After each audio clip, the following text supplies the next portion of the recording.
चलिए समझते हैं लोक प्रशासन। तो लोक प्रशासन क्या है? तो जैसे ही मनुष्य आया और उसने समाज का निर्माण किया, समाज का निर्माण करने के उपरांत सामाजिक व्यवस्था बनी, राजनीतिक व्यवस्था बनी। इस राजनीतिक व्यवस्था का निर्वहन करने के लिए फिर बनी हमारी सरकार, यानी कि हमने संगठन बनाए, संगठन से सरकार बनी, सरकार ने की नीति निर्माण। वहीं दूसरा पहलू आया तो वह आया प्रशासन, यानी कि वह करेगा नीतियों का क्रियान्वयन। तो जैसे ही मनुष्य, मनुष्य से समाज, समाज से राजनीतिक समाज, राजनीतिक समाज से सरकार और सरकार के उपरांत प्रशासन। प्रशासन मतलब नीतियों का क्रियान्वयन, सरकार मतलब नीतियों का निर्माण। बस यह एक बेसिक कॉन्सेप्ट है जो लोक प्रशासन को बेसिक यानी कि मूल, जो प्रशासन का मूल्य समझाता है। वहीं अब लोक प्रशासन का अर्थ क्या है, तो आगे बढ़ते हैं कि लोक प्रशासन का अर्थ क्या है। तो लोक प्रशासन एक गतिविधि के रूप में और लोक प्रशासन एक अध्ययन विषय के रूप में। तो लोक प्रशासन एक गतिविधि के रूप में कैसे है, यानी कि क्रियात्मक रूप में कैसे है, तो हम देखते हैं कि लोक प्रशासन तब से है जब से मानव है, यानी कि जब मानव ने जन्म लिया तब उसका मैनेजमेंट हुआ, वह कैसे जिएगा, किसके साथ रहेगा, संगठन बने। तो लोक प्रशासन एक गतिविधि या क्रिया के रूप में तब से है जब से मानव बना है। लेकिन एक अध्ययन विषय के रूप में, तो एक अध्ययन विषय के रूप में लोक प्रशासन कब से है, तो एक अध्ययन विषय के रूप में इसका जन्म अमेरिका में माना जाता है। अमेरिका में 1887 में इसका जन्म माना जाता है। एक व्यक्ति है वुडरो विल्सन, जिन्हें हम कहते हैं लोक प्रशासन के जनक। उन्होंने एक लेख लिखा द प्रशासन का अध्ययन, द स्टडी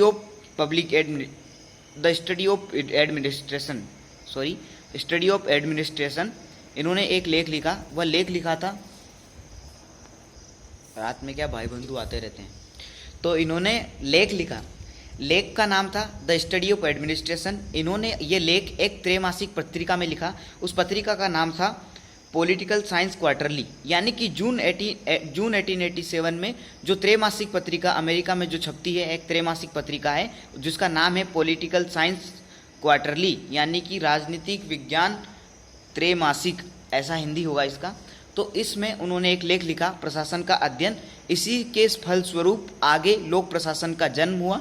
इसीलिए वुडरो विल्सन को लोक प्रशासन का जन्मदाता या लोक प्रशासन का जनक कहते हैं विश्व स्तर पर। लेकिन अमेरिका में एक व्यक्ति और है, फ्रैंक जे गुडनाउ। इन्हें लोक प्रशासन का जन्मदाता अमेरिका में माना जाता है, क्योंकि इन्होंने क्या है कि अमेरिका के लिए बात करी, यानी कि केवल और केवल अमेरिका के संदर्भ में लोक प्रशासन की बात करी। इसलिए फ्रैंक जे गुडनाउ को अमेरिकी लोक प्रशासन का जनक माना जाता है।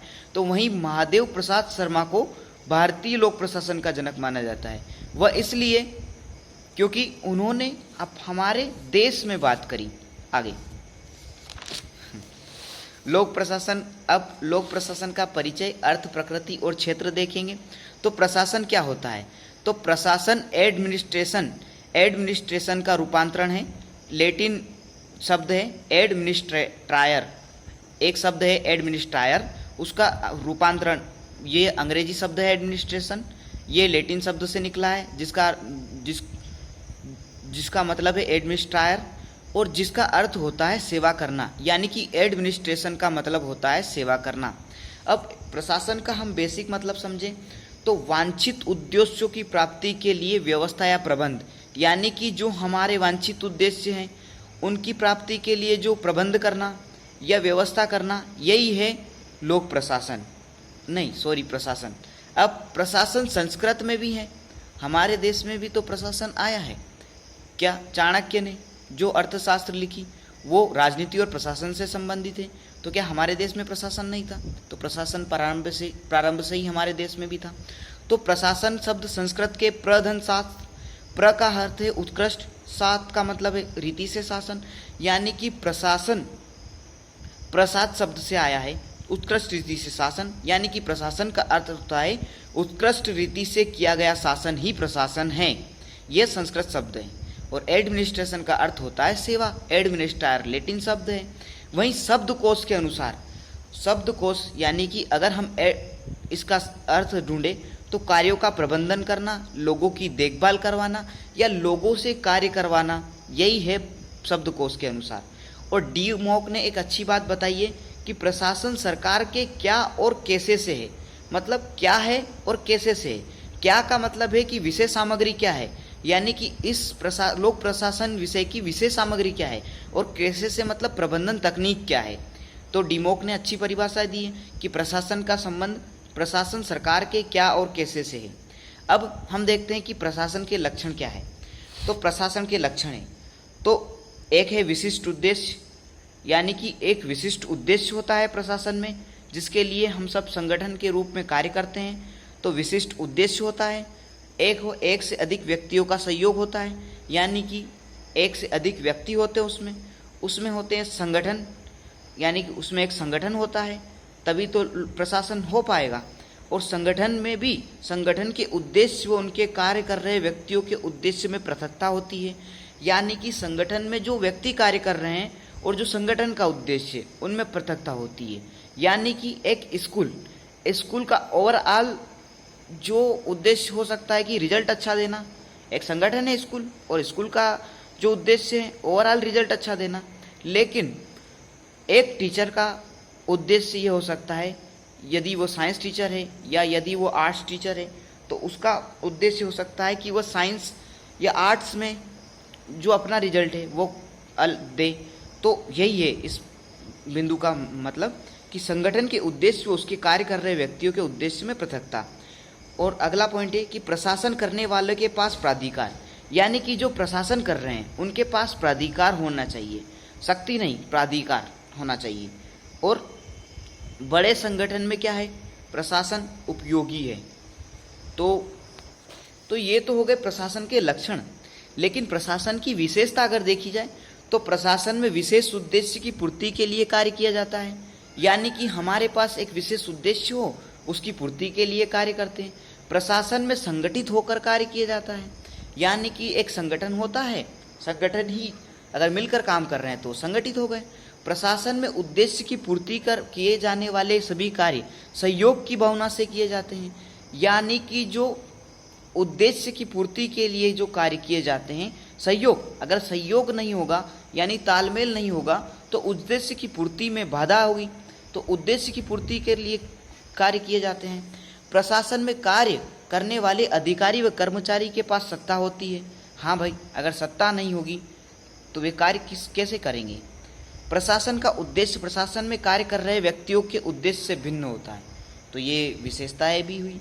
लक्षण थोड़ी विशेषता है, विशेषता लक्षण एक ही है लगभग। अब इसका महत्व देख लेते हैं कि महत्व क्या है। तो वर्तमान आधुनिक लोक कल्याणकारी राज्य में प्रशासन को कल्याणकारी कार्यों को पूरा करने के लिए आवश्यक तत्व माना जाता है, यानी कि वर्तमान आधुनिक कल्याणकारी राज्य में प्रशासन को कल्याणकारी कार्य को पूरा करने के लिए, यानी कि आज के राज्य क्या है, लोक कल्याणकारी, यानी कि हमें लोगों के हितों को ज़्यादा देखना है। तो उन कल्याणकारी कार्यों को पूरा करने के लिए जो आवश्यक तत्व माना जाता है वो क्या है, प्रशासन। तो प्रशासन की विस्तृत भूमिका क्षेत्र वर्तमान राज्य प्रशासकीय राज्य की संज्ञा दी गई, यानी कि देखो जो इसकी विस्तृत भूमिका है, प्रशासन की इतनी भूमिका है, यानी कि आज हम सांस ले रहे हैं, आज हम जन्म से लगाकर मृत्यु तक हर जगह प्रशासन की आवश्यकता है। तो इसकी इतनी भूमिका के कारण आज के राज्य को हम प्रशासकीय राज्य कहते हैं, यानी कि आज के राज्य को हमने क्या संज्ञा दे दी, प्रशासकीय राज्य की संज्ञा दे दी है। अब 3 नंबर में क्वेश्चन आया कि प्रशासकीय राज्य क्या है। तो वर्तमान परिदृश्य में प्रशासन की भूमिका को देखते हुए वर्तमान राज्यों को प्रशासकीय राज्यों की संज्ञा दी गई है। मानव समाज में शांति व्यवस्था कल्याण विकास सृजनात्मक कार्यों का दायित्व प्रशासन के कंधों पर है, यानी कि देखिए शांति व्यवस्था कल्याण विकास सृजनात्मक सब मैं कह तो रहा हूँ, जन्म से लगाकर मृत्यु तक प्रशासन, यानी कि सब दूर प्रशासन। इसी कारण प्रशासन के आधुनिक शासन व्यवस्था केंद्र बिंदु माने जाने लगे हैं। प्रशासन के महत्व को निम्न बिंदु के आधार पर समझा जा सकता है, यानी कि प्रशासन के महत्व को समझेंगे तो प्रशासन सामाजिक आर्थिक परिवर्तन संस्थागत रूप देता है, यानी कि सामाजिक और आर्थिक परिवर्तनों को संस्थागत रूप, यानी कि एक संस्थागत रूप देता है। किसे, जो सामाजिक और आर्थिक जो परिवर्तन हो रहे हैं उन्हें एक संस्थागत रूप देता है। बड़े पैमाने पर वाणिज्यिक सेवाओं को बनाए रखता है, यानी कि जो वाणिज्यिक सेवाएं हो रही है बड़े पैमाने पर, वो प्रशासन के माध्यम से। समाज के कमजोर वर्गों की सुरक्षा प्रशासन के अत्यधिक महत्व है। मतलब जो कमजोर वर्ग है उनकी सुरक्षा, ये किस पर जिम्मेदारी है? ये प्रशासन पर है। लोकमत के निर्माण में इसकी महत्वपूर्ण भूमिका है। लोकमत का निर्माण कैसे होगा? जब प्रशासन होगा। यह आर्थिक विकास समृद्धि दर बनाए रखने में सहायक है। यानी कि किस प्रकार आर्थिक विकास होगा, समृद्धि दर क्या है, इसमें क्या है? लोक प्रशासन की यानी कि आर्थिक विकास। हमने अगर सही योजना ना बनाई, हमारे अधिकारियों ने, हमारे गवर्नरों ने यदि सही योजना ना बनाई, नियोजन सही से नहीं किया, तो हमारा विकास थोड़ी ना हो पाएगा। और विकास नहीं हो पाएगा, आर्थिक विकास, तो समृद्धि दर नहीं हो पाएगी। तो इसमें भी लोक प्रशासन का क्या है? महत्व है। राजनीतिक व्यवस्था का अनुरक्षण, यानी कि राजनीतिक व्यवस्था है उसे बनाए रखना किसकी जिम्मेदारी है? प्रशासन की जिम्मेदारी है। सार्वजनिक नीति व सार्वजनिक प्रवृत्ति के अनुकूल निर्धारित प्रशासन का अत्यधिक महत्व है।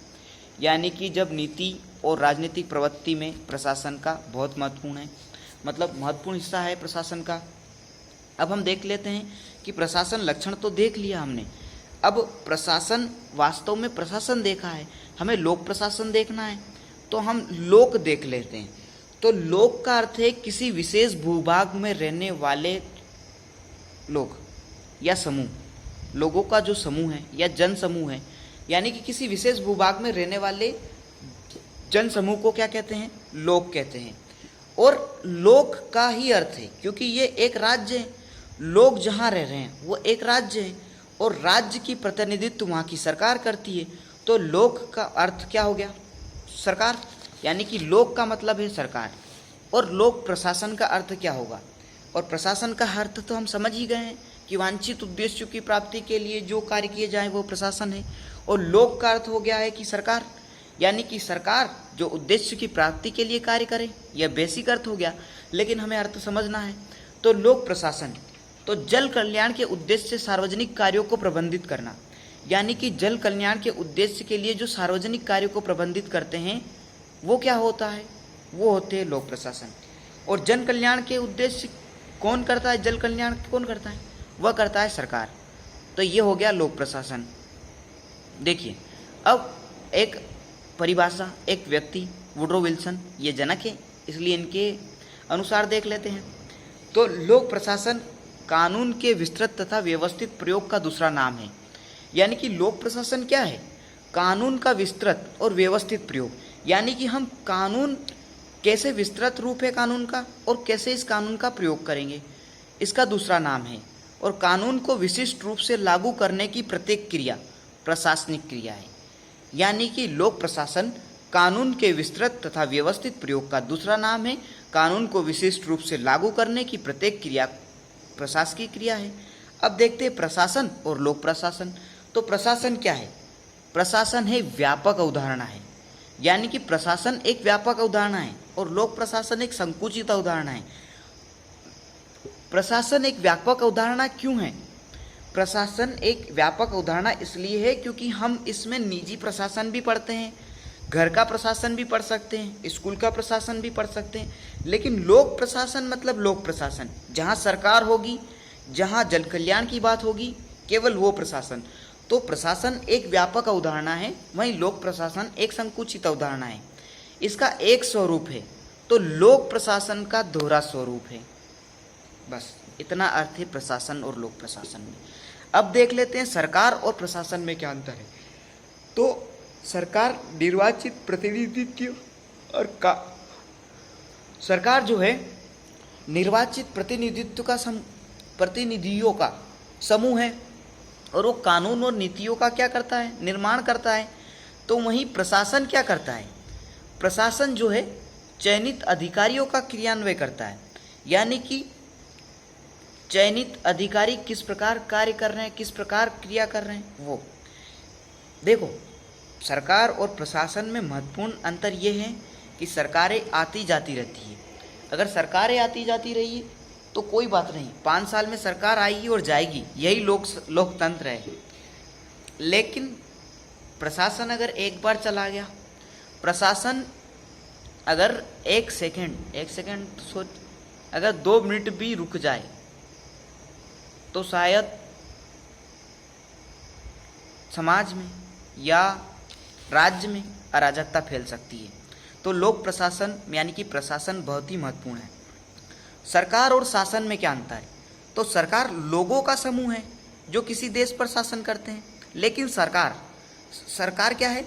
लोगों का समूह है जो किसी देश पर शासन करती है। और शासन क्या है? तो शासन जो है, सरकार द्वारा जो नियम और कानून बनाए गए हैं वह है शासन, जिन्हें राज्य प्रतिनिधित्व के माध्यम से देश पर लागू करती है। यानी कि हम समझे हैं, हम प्रशासन, लोक प्रशासन, सरकार, प्रशासन, सरकार और शासन, तीनों कॉन्सेप्ट समझ चुके हैं। अब हमें देखना होगा कि लोक प्रशासन की प्रकृति, यानी कि लोक प्रशासन की प्रकृति क्या है। तो लोक प्रशासन की नॉर्मल प्रकृति है, तो इसके साधारण दृष्टिकोण ये है। लोक प्रशासन की प्रकृति अगर देखें तो लोक प्रशासन की प्रकृति ये है, सिंपल प्रकृति ये है कि एकात्मक दृष्टिकोण, यानी कि एकात्मक दृष्टिकोण यानी कि सभी गतिविधियां शामिल है। यानी कि लोक प्रशासन का वह क्षेत्र जिसमें सब सारी गतिविधियां शामिल है वह है एकात्म दृष्टिकोण। यानी कि ये एक व्यापक अवधारणा है, इसको पूर्ण या समग्र भी कह सकते हैं, क्योंकि सारी गतिविधियां तो शामिल कर रहे हैं। यानी कि प्रशासन, लोक प्रशासन में जो भी कार्य करेंगे वे सारी क्रियाओं को शामिल कर लो तो वो एकात्म दृष्टिकोण बन जाता है, और इसे ही पूर्ण और समग्र दृष्टिकोण कह रहे हैं। प्रबंधकीय, तकनीकी, श्रमिक, लिपि की गतिविधियां, यानी कि जो प्रबंध की, तकनीकी, श्रमिक, लिपि की गतिविधियां ये सब आती है। यही है क्या? लोक प्रशासन की एकात्म गतिविधियां। वहीं इसके जो समर्थक हैं वे कौन कौन हैं? तो इसके समर्थक है वुड्रो विल्सन, एल.डी. वाइट,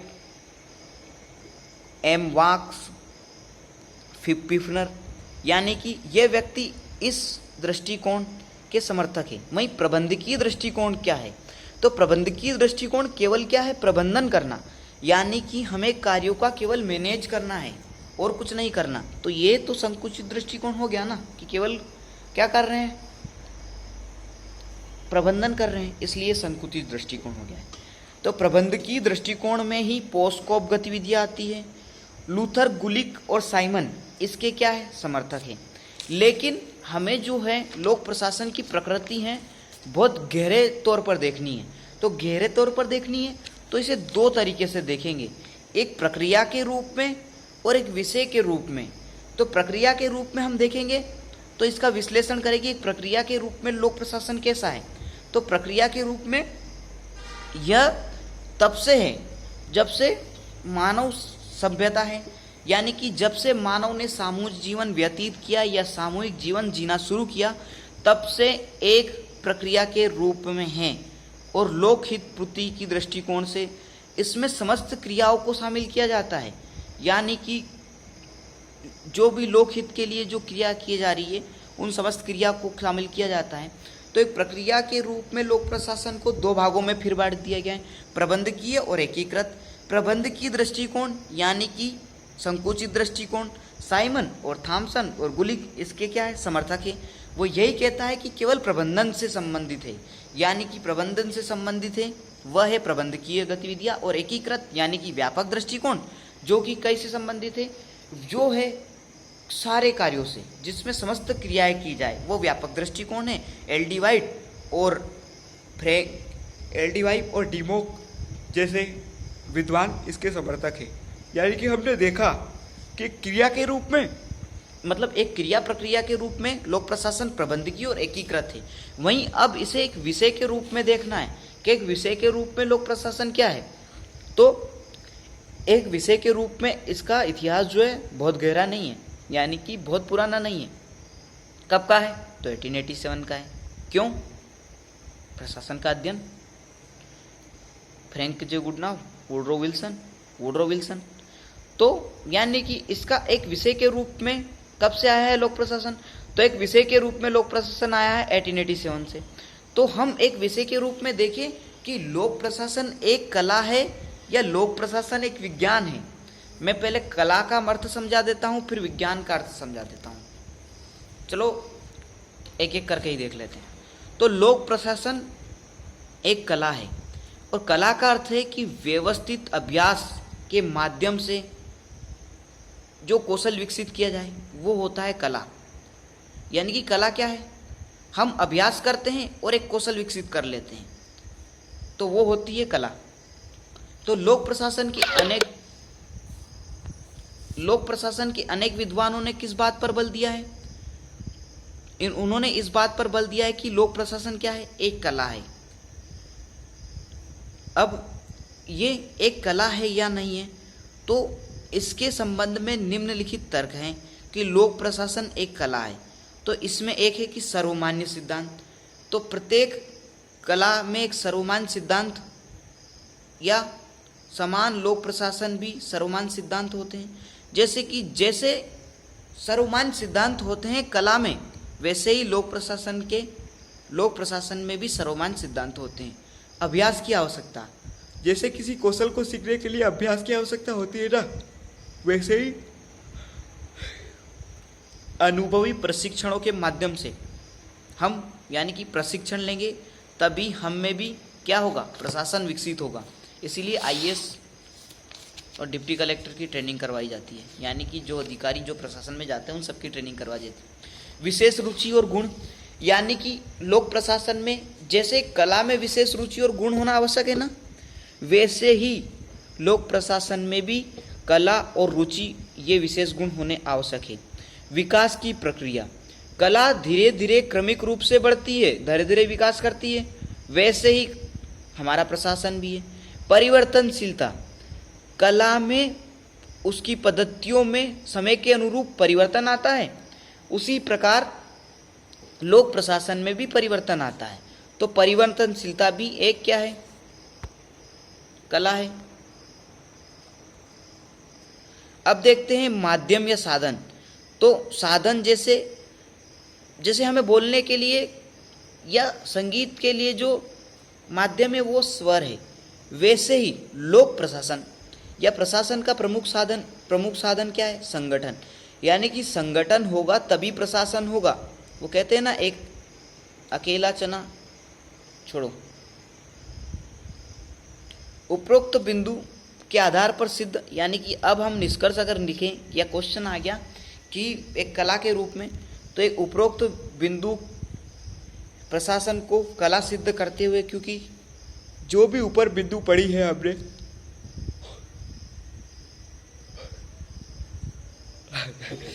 वो लोक प्रशासन को क्या बताते हैं, वो लोक प्रशासन को कला सिद्ध करते हैं। लोक प्रशासन एक विज्ञान है, तो लोक प्रशासन एक विज्ञान के रूप में कैसे है, इस